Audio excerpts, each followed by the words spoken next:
Welcome one and all to Umami Manga. I am Petter, and this is James. Hello. And today we're talking about Kaiju number 8, volume number 10. In this volume, Soshiro managed to, in a way, tame Kaiju number 10, thus increasing their synchronization and combat power output. Mina neutralized 6 supergiant Kaiju with her super long distance cannon. Then we see Kaiju number 11, 12, 13, 14, and 15, as they are identified by the Defense Force. Whew. And we witness Kikoru's immense growth throughout her battle with Kaiju number 15. And then the volume ends with everyone being in an awfully bad spot in their respective Kaiju battles. Ask and ye shall receive. I was wanting new Daikaiju to come into the picture, and we kind of got a sneak peek at them at the end of the previous volume. Although I don't think we knew exactly these were going to be the Daikaiju. No, precisely. Nor did we realize it was going to be this many. Yeah, 5 new ones at once. That's crazy. But very fun. Like I love how the stakes are raised so much. Yep, I agree. It's pretty intense, and everyone has kind of like, or at least the big people have their one-on-one battles to contend with, and I can't wait to talk about them. For sure. But before we do that, just quick little talk maybe about the anime adaptation of Kaiju number 8 that has happened since last we recorded. Yeah, have you watched it at all? I've only seen the first episode actually, but I thought it was a good first episode. I was like the animations were like comedic when they were supposed to be comedic. Like I definitely laughed at some of the funny stuff, and yeah, it was a good opening episode to the show. I'm definitely excited to continue watching. Yeah, having watched all the episodes that have released at the time of this recording, I think it's a fantastic adaptation. Honestly, they're really doing a great job of filling in little details.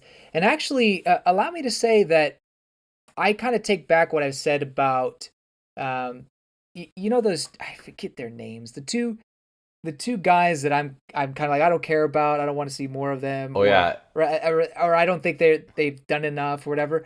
They actually give them a lot more depth. Maybe a lot is exaggeration, but more depth in this one. There's actually some scenes that I don't think were in the manga that are added into this, almost as if they're preparing them for bigger roles in the future, whereas the manga hasn't really done that at all. Right. Except for like minor things. So even those minor things were expanded on. So that's one thing. But you know, the animation is really good. Voice acting is great, of course. And yeah, I think overall it's a pretty exciting adaptation, and they're really doing a good job on the cliffhangers, I think. Oh yeah. Nice. They're just as infuriating in the anime as they are in the in the manga. Right. I mean, because this is such a battle shonen. Like it really there's is, battles constantly. Like well, more or less. And yeah, obviously Matsumoto is good at making exciting battles, and I think that's one of the charms with this. Like the cliffhangers are often very fun, and the cliffhanger that we had in this volume is one of the most exciting ones, I'd say. Yeah, I'd say so. But yeah, I'm happy to know that the anime is able to capture that. But I guess we move into the character discussions for volume 10 of the manga then. Okay. Starting with Kikoru Shinomiya. She is done letting others defeat the worst threats for her, and now she is well, it's her turn to do the impossible in a way, and basically solo an identified kaiju threat as she's fighting kaiju number 15. A fascinating kaiju, I think, first of all. I think with its kind of mind reading, or I think it's got like some kind of mind reading powers, like and like psychogenic attacks, as was stated also. Yeah. And as is also pretty apparent later on, it seems like it was specifically designed by number 9 to combat Kikoru. Just like all of the other ones were designed to combat the ones that they are up against, supposedly. So that's also very fascinating. Mm-hmm. Mm-hmm. Yeah, no doubt it's Kaiju 15 is mimicking Kikoru, at least at the very beginning. It's interesting why it seems to be so hyper focused on her. Right. Besides the fact that it must be especially tailored for battling her. Mm-hmm. But I don't know why this one specifically is, really making it personal. But I guess that's part of the psychotic warfare. Precisely, I think so. So I guess that is enough reason for it to look kind of like Kikoru herself. Yeah. I guess that makes sense. But it also kind of gave me Uzumaki vibes with like the hole inside of the face, as it had like for that. Yeah. Just kind spirals! of horror part. But it did get Kikoru to admit to herself why she fights and why she so badly wants to get strong, and that's because she wants her parents to praise her more, or at least I think that was her initial reason. Because sure, like I don't know, it's all kind of melodramatic, I think, but I still I still liked it, and I thought it was kind of beautifully tragic. Yeah. That her parents are dead now. They can't give the praise that she wants, or at least has wanted from them. Mm-hmm. Yet she pushes herself to get stronger anyway. As we see in this battle, she is pushing herself more than she ever has before. But she is doing it knowing that she can't get the praise from her parents any longer. And so I think there's got to be a different reason why she fights now. Something else other than the original reason. Yeah, I mean, it could just be that instead of seeking praise from her parents, she seeks praise from her nakama, her colleagues. I guess. Yeah. Those around her. I think that could be a good replacement for that. But I also, like you were saying, I don't think her other reasons were at all bad. I also don't think it's wrong to want to be praised. Yeah. I think when you get down to it, all the good of mankind can be boiled down to people who kind of do it for the thrill of being seen as good. You know what I mean? Like being praised. I helped this homeless person. Like that kind of stuff. I know it's very cynical of me, but the manga did it first. The Kaiju number 15 really took her reasoning and tried to make it very cynical. Oh, for sure. But anyway, no matter how she gets through it, I think she will eventually, and I think there will be a new resolve for her to make. But before the psychogenic attack stuff, kudos to her to reach the level, or try to reach the level of her mother. Yeah, that was really cool to see that happen before our eyes. Oh yeah. Especially when Kaiju number 15 was just laying it on her. No joke. But just that steady change, keeping it going, eventually led her to seemingly beat Kaiju number 15. But of course, there's more to it than that. Yeah. Right. But yeah, and I guess the whole reason, or at least a large reason as to why how she's able to have this huge growth spurt during this battle, is because she sees the ghost of her mother. Yeah. While wearing the suit, as is also elaborated on. And I'm so happy that Matsumoto is giving us more ghost stuff now. I know. That was big. That was big. Like, because been a while. It feels like it's been a while since the previous ghost sighting. So I was very happy. Yeah, I think it's only been 2 volumes, but still. Yeah, it was such an exciting thing that was introduced sort of out of the blue. Right. And like to get more of it, I'm very, very excited about. And I kind of like how it's left to the reader's interpretation on what it means, because it's not explicitly explained what exactly is going on, I guess, but they do say that the weapons carry the memory of the previous holder, and people can see that memory or whatever, Yeah. that ghost. So Something. they do say that, but they don't go deep into it. He just kind of touches on it, and I think that kind of adds to the mystery of it all. Right. So I'm excited to Precisely. see again where that will go in the future. For sure. And like it got me thinking about Kafka's instance previously. Like his kaiju number 8 isn't a suit in the traditional sense, but Mm-hmm. I still bet that that ghost samurai that he saw is also someone who used to hold that same power as Kafka holds today. Mm-hmm. Like, and I believe we did ponder that possibility back when we talked about it, Yep. among Yep. some other ideas, but it like now right now it seems like that's a very strong possibility. Yeah. I think for sure underneath that samurai mask is gonna be, the kaiju number 8 look or something similar. And I think basically it is the memory of a previous, well, kaiju number 8 holder. Yeah. Probably called a different thing at the time. But Right. so Mm. it just really adds more mystery to the little kaiju guy that goes right into Kafka Uh-huh. and whatnot. You know, I things are leading up to a battle with Kaiju number 9, but it cannot end there. There has to be more to it than just this, you know, at least this arc. Even if Kaiju number 9 ends up being the big bad, it Uh-huh. can't end at this arc. I feel like he's Nah. building up so many things here that need to be explained further, and it goes all the way into the ancient past.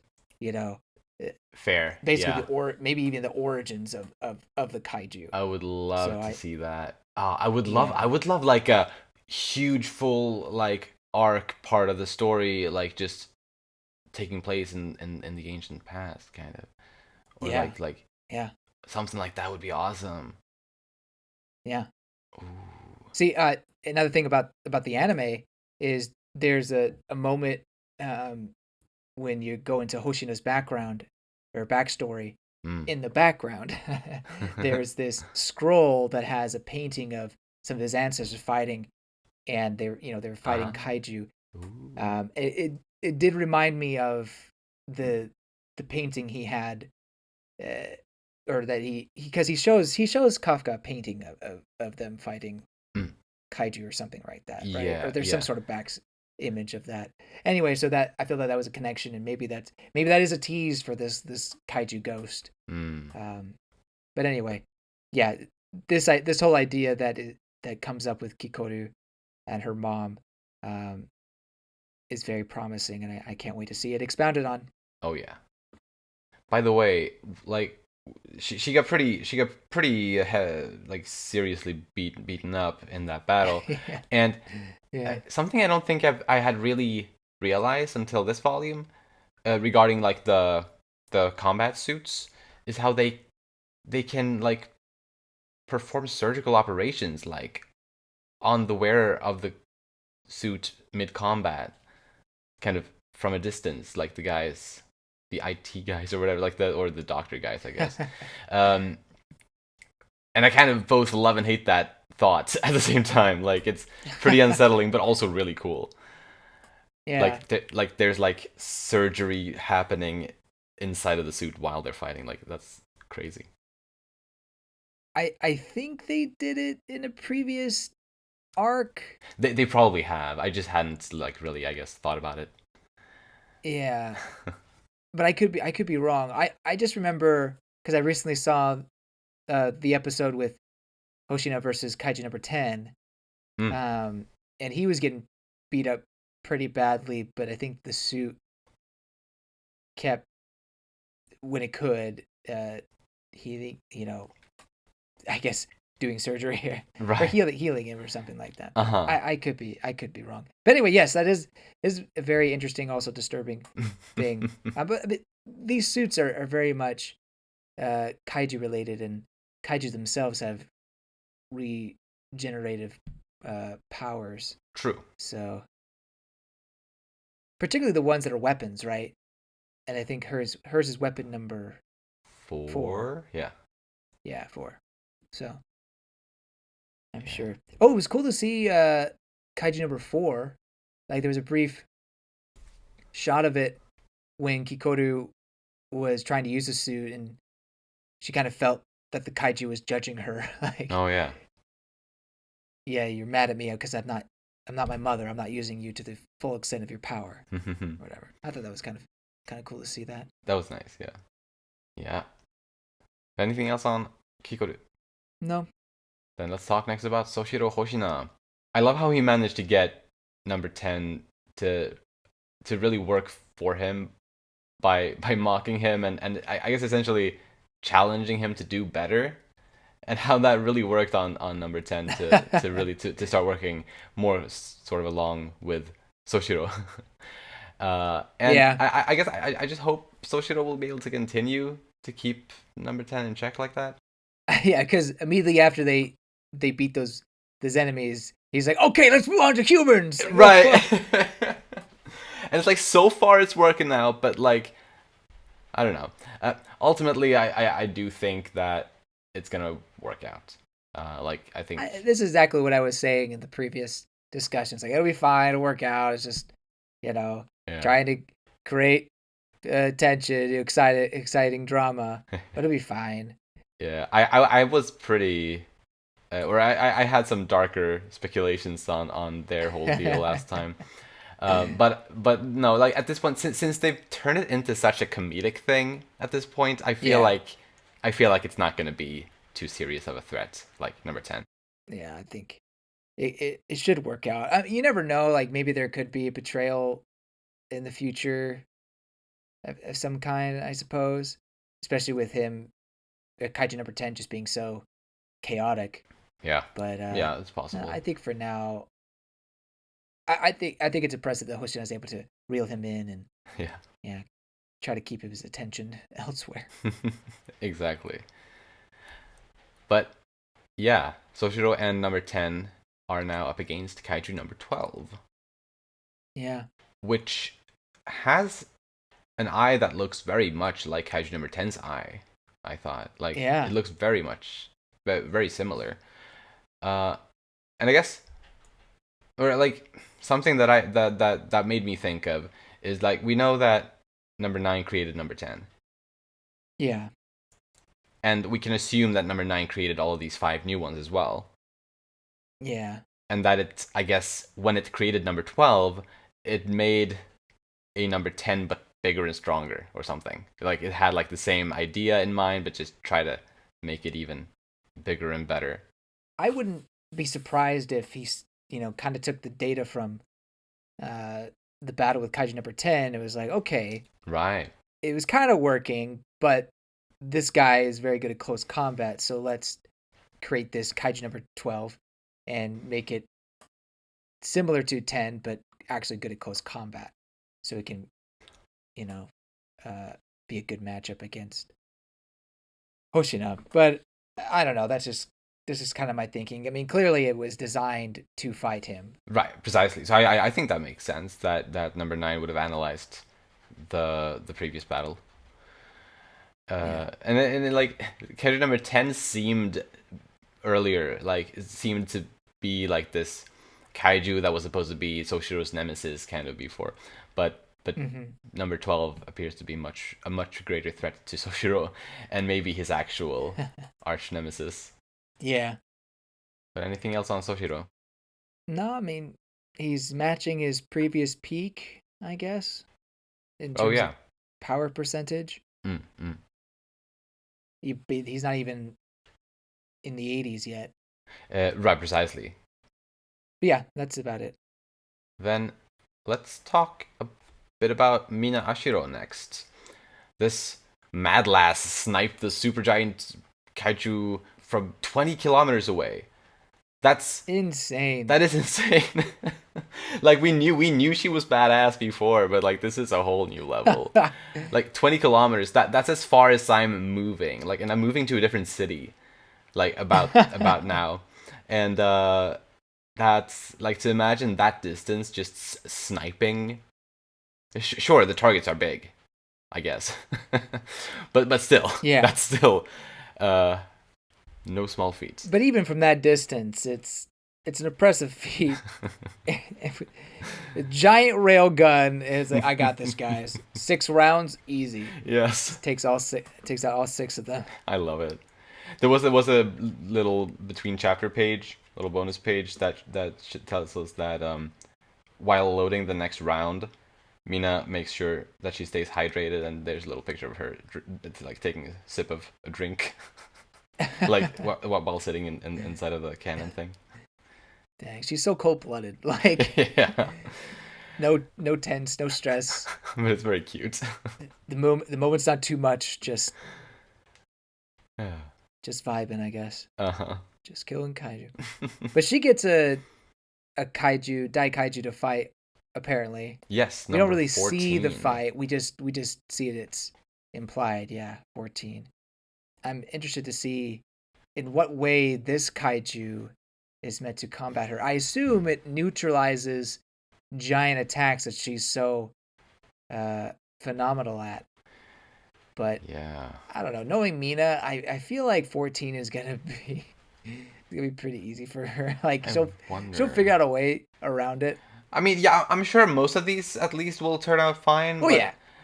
But I wonder, like, it's because Mina's strength is at a distance. I right? Mostly? Yeah. It's definitely, yeah, you wouldn't call her close combat. Yeah. Right, so if this one, I don't know if it has the ability to teleport or something, and it'll just teleport and like suddenly be right in her face or something like that. Mm-hmm. Yeah, that could be interesting. It's like, is this block thing with all the faces? Right. Yeah, it's hard to predict exactly what its power. I mean, Yeah. part of me thinks like a barrier of some kind.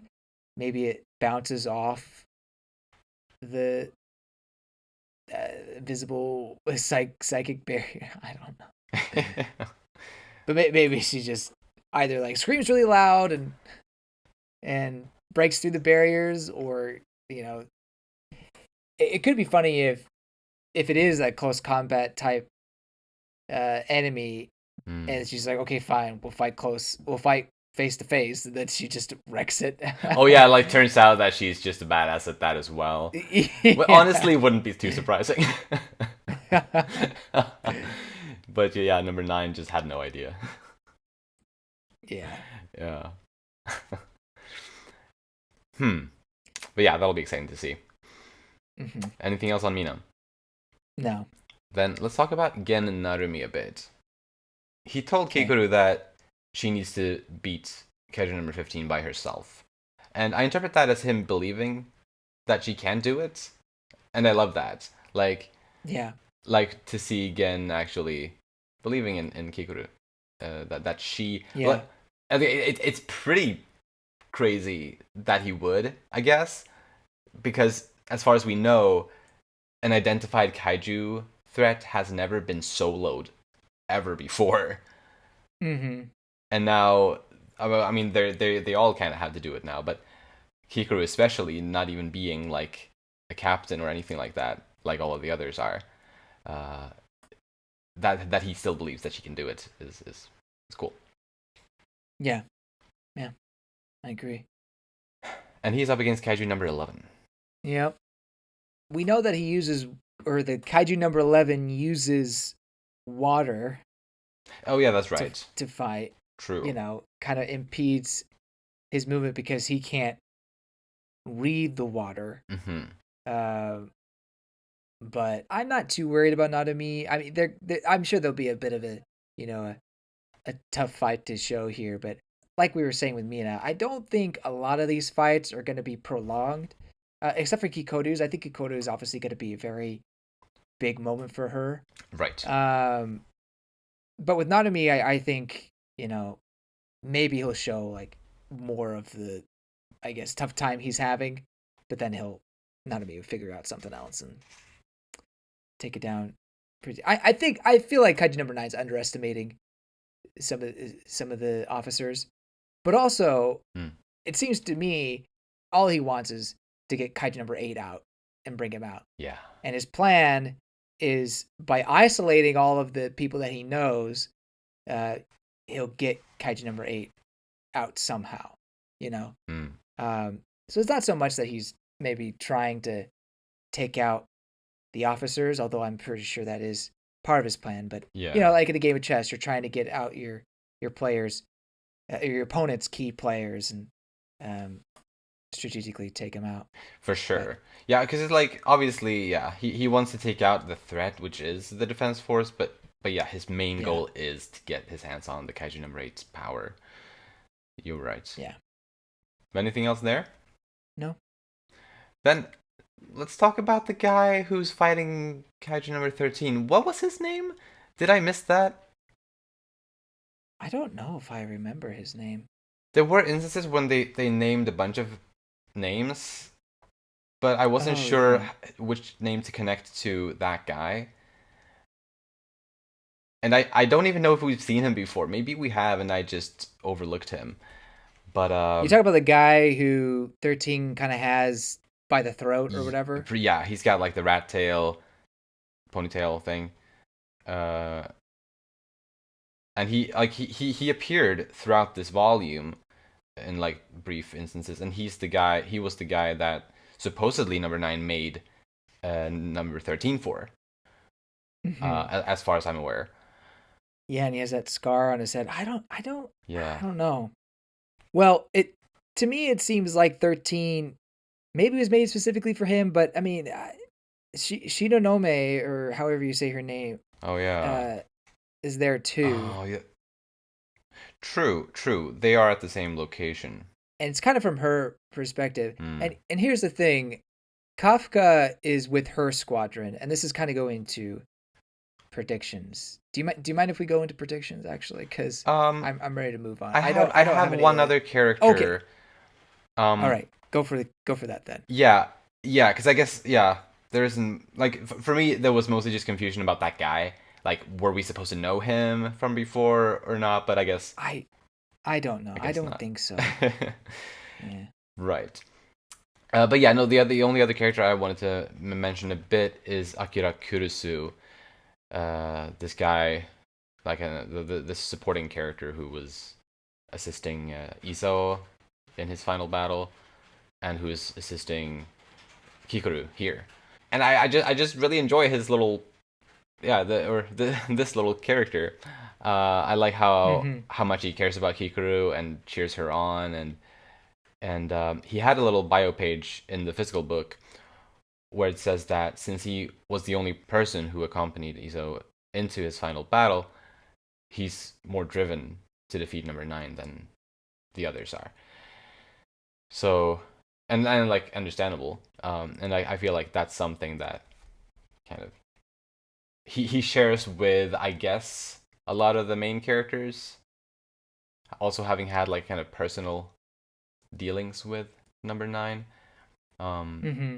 and I feel like that could hopefully mean that he will appear a bit more as a supporting character, uh, and maybe he'll have a nice thing with Kikoru, like maybe like a father figure or something like that, because Oh. Hmm. she wants praise, and I think he will gladly praise her. I don't know. Yeah. No, he's definitely a good guy. And I kind of think he's just more of a background help character, but Right. maybe he could fill that role. Yeah. I think it's more so going to come from Kafka, Renault, and the other leaders. But Narumi, I think those would kind of be the comfort guys. Hmm. Comfort guys. That's not, doesn't sound right. Yeah. The people who will praise her Yeah. instead of her father. Surely she will get a bunch of praise. She just needs to survive first. Right. But yeah, I'm good to move on to predictions now. Fantastic. So my prediction is that Kafka will stop Kaiju number 13 because it Hmm. seems to me that whoever this, you know, rat tail scar on his forehead guy is, he's in over his head. Oh yeah. And it doesn't seem like Shinonome is gonna uh, snap into something and kill it. I feel that'll be the thing that puts Kafka over the edge in that okay, I got to transform. I got to protect them because they can't handle it. and maybe there'll be a bit of a fight. I'm actually not sure. Well, maybe 13 will put a bit of fight. Maybe there'll be a couple of chapters dedicated to him fighting 13. But I think at that point we'll see Kaiju number 9 come out and take advantage of that.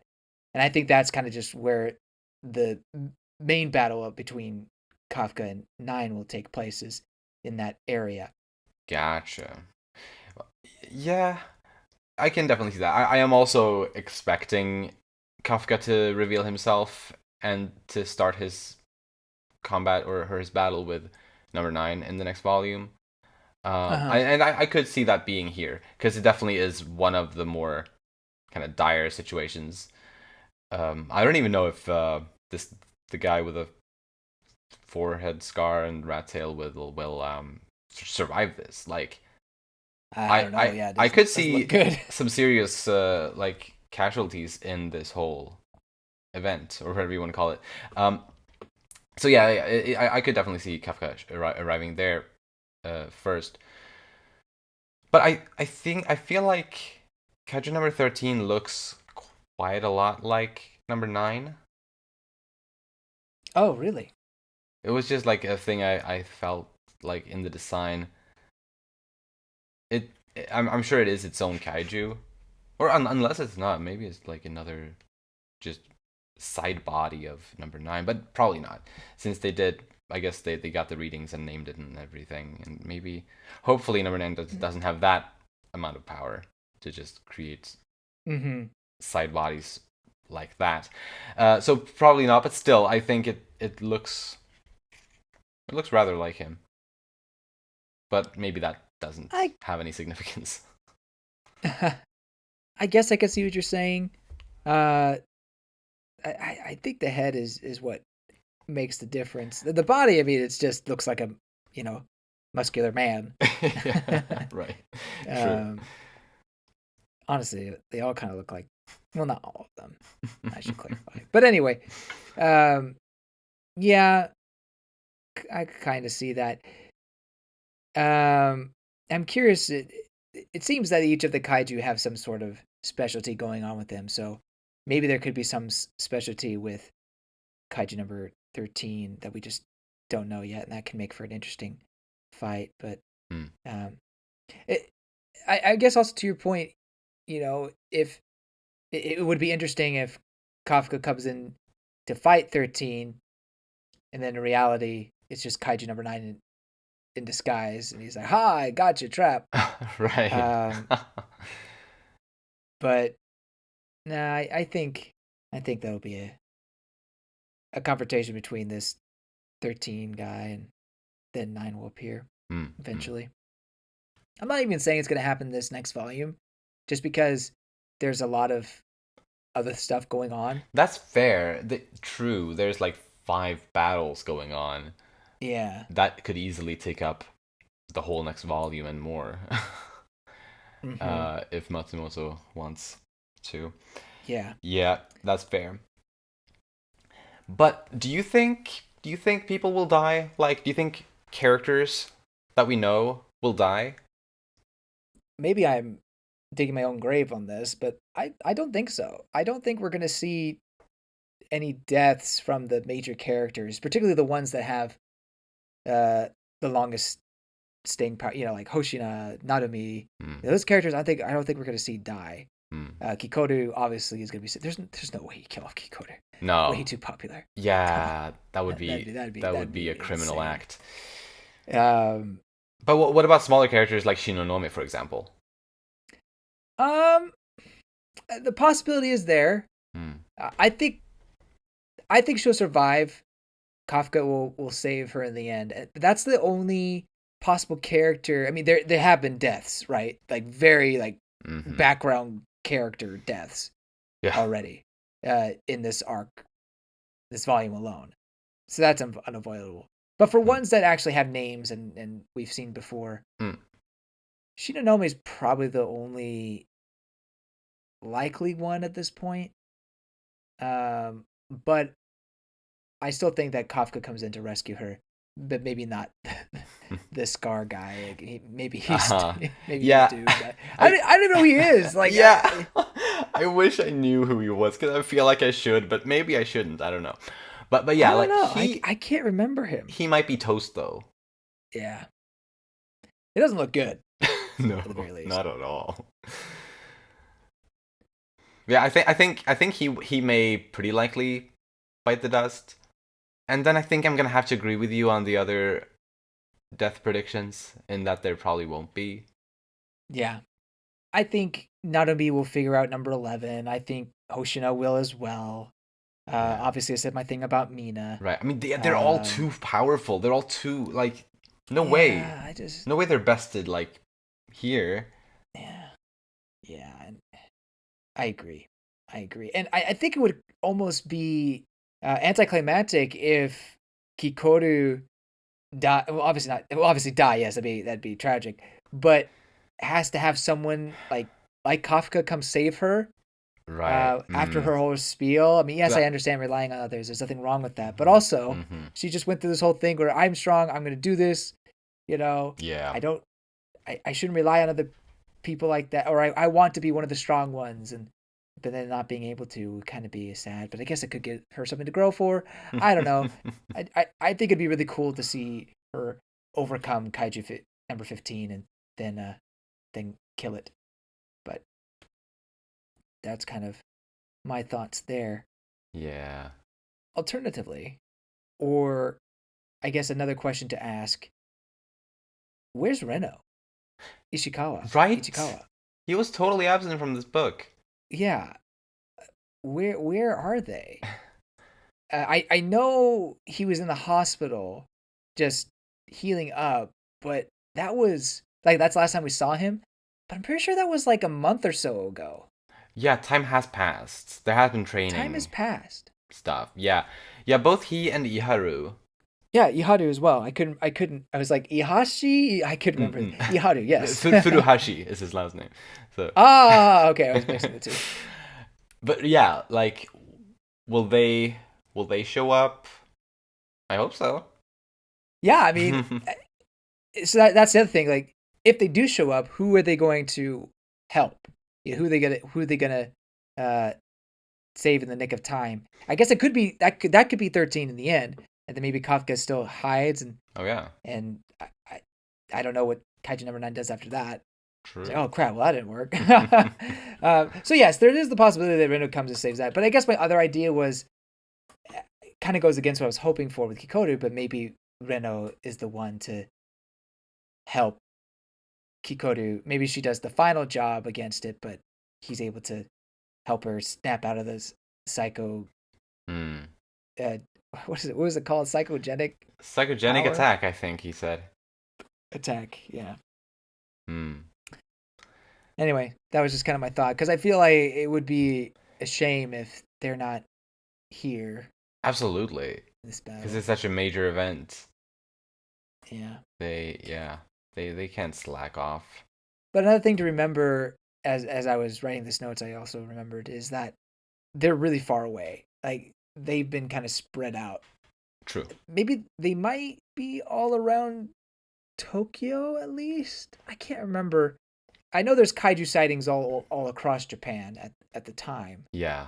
but I don't know if all of these kaiju are within the metropolitan area of Tokyo, which is very vast, or is it all across Japan? Either way, I'm pretty sure there's some distance. Yeah, So, right. Yeah, I get the feeling that the main characters are still all in Tokyo, but different parts of Tokyo. gotcha. But could be wrong, but I feel like that's what it is. The reason I bring that up is that you're not gonna have Narumi finish his guy and then race to help Kikoru, right? He's just not gonna get there in time. Right. Precisely. I guess Kikoru being the fastest on the team, Oh, I guess if she should happen to defeat number 15 by herself and quite quickly, maybe she could make it to someone else and assist. But yeah, the others are probably too slow to make it to anybody else. yeah, I agree. So I guess let me ask one last question, and then I'll be done. Hmm. Do you think all the kaiju are going to die? Because when Ooh. we talked about in the previous discussion, or did I say this, or we maybe we both said it, that it would be interesting if the now titled Kaiju number 15 could, be the new villain eventually, kind of take the role of Nine if Nine gets defeated. I still think that would kind of be a cool idea, especially now that this kaiju seems to have more abilities than just super strong. It also has this psychic attack. Right. So that being said, do we think that all 5 new kaiju will die? Like the funny thing is I hadn't really thought about this question at all, but I'm really glad that you're asking it. Um, I think honestly, or I guess what I can say is what I prefer, and that Uh-huh. is for all of the ones except for 15 to be defeated. Yeah. Yeah. As infuriating as that would be for Keikoru to be like the one person who didn't defeat her opponent, but Hmm. she'll still make it out okay. Like she won't be defeated by it. Yeah. The It'll just battle's get gonna end away. some other way. Yeah. Yeah. Um. So in a way, she held her own, even though she won't have defeated it. But then it'll stick around as this, yeah, force of evil, and as this goal for Kikoru to defeat in the future. I think I would like that. Yeah. I really like that. That was a great point. And as I said before, like it's already such a fascinating kaiju. Like it's so different. Like it would Right. be a shame for it to die this soon. Yeah. And it would give Kikoru, not that she's lacking in any motivation, but it would give her even more motivation Yes. and a goal going forward to take down Kaiju number 15.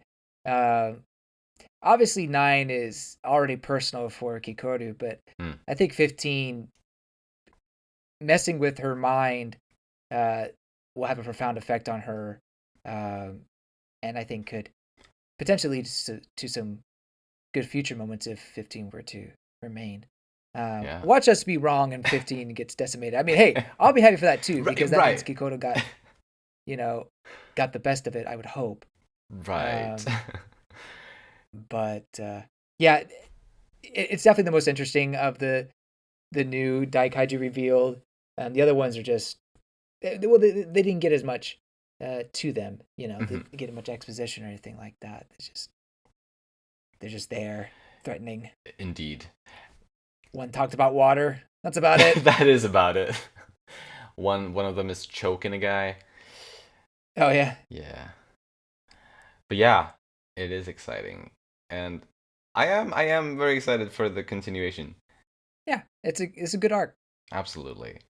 It's such an entertaining manga. Like I can't get over like Yeah. it's really like, and I know I've probably said this probably 100 times, but like it's Uh-huh. not like anything special really kind of, but it's really Mm-hmm. well done. Like it is exactly Right. what it's trying to be, and that is an entertaining battle shonen. Yeah. It's very good. I agree. I agree. It doesn't have the typical narrative depth that I think we like to have. I mean, not everything we cover is like that, but Mm. we definitely like to have the uh, deep mystery, deep plot. And there is some mystery, but this is definitely, like you said, battle shonen, action heavy, uh, just really good. I think it helps that the cast is great. Yeah. Uh, the designs of the monsters and the characters are good, and that there's so many twists and cliffhangers in a way. Uh, Oh yeah. Again, the battle twists, not necessarily story twists. True, Yeah. true, right. But I am holding out some hope for some story twists as well further down the line. Yeah. Like Yeah. some I agree. big reveals regarding the kaiju stuff. Hmm. It has the potential to do that. Absolutely. Hmm. Um, and watching the anime, I just kind of revived my interest in it all. Not that I was waning in interest, but it shows that I think even when we were starting discussion, it was like, oh, this would be great animated or something like that, Oh right? right, I yeah, I think think we I think did maybe talk we about said that that. early on in the podcast. Yeah. Yeah, and I think the anime proves that exactly. This is a manga that was that was meant to be animated. Oh yeah. I Um, am so stoked to continue watching the anime now to see all of these action yeah, sequences that I've kind of been dreaming of seeing animated. Yeah, it's pretty good. Yeah. It's pretty good. Well, I guess that's all for this time. Yeah. Lovely.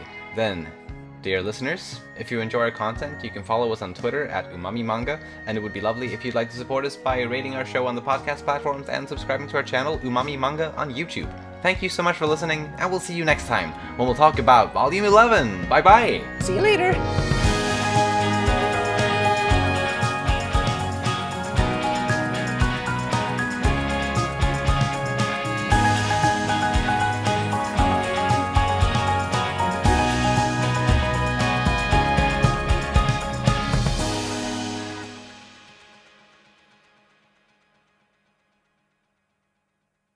Did you know that Production IG is doing Kaiju number 8, and they are the parent company of WIT?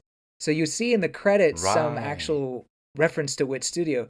So the reason I bring that up is that I've also seen a lot of memes saying Kaiju number 8 is just, a carbon copy of Attack on Titan. Remember how we talked about that as well? And we were kind of like, I don't see it. Uh-huh. Well, now I kind of see it. I see...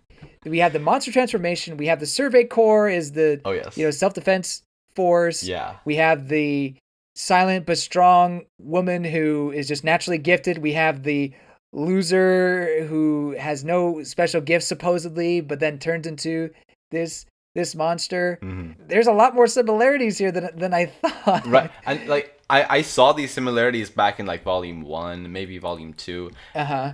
But as the story progressed, it definitely became its own thing. Yeah, it's definitely its own thing. I don't really take much credit to that or credence to that, whatever the term is. But I didn't really put those points together all the way back in volume 1 or 2, whatever. Right. It took me a while to realize, that's what people were saying. Anyway, so it's just funny that WIT Studio is also working on Kaiju number 8. Right. When they were the ones who started Attack on Titan. That is great.